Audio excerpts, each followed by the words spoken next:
Suformuoto pardavimo duomenis galima peržiūrėti kliento objekto pastolių komponentų pokyčių puslapyje, šio pardavimo stulpelyje, spustelėjus mėlyną mygtukėlį, ant kurio užvedus pelę, ant jo rodomas tekstas išsamiau.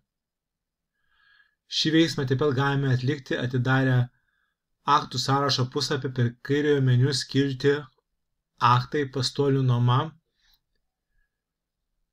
spustelėdami minėtą mygtukėlį šio pardavimo eilutės stulpelyje veiksmai.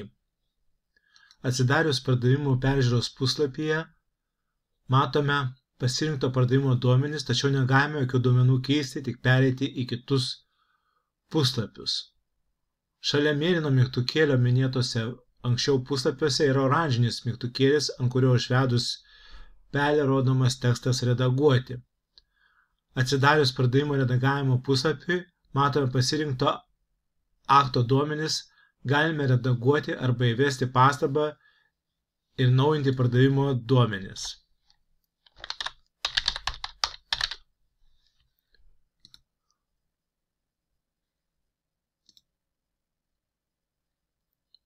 Matome, kad pastaba yra atnaujinta.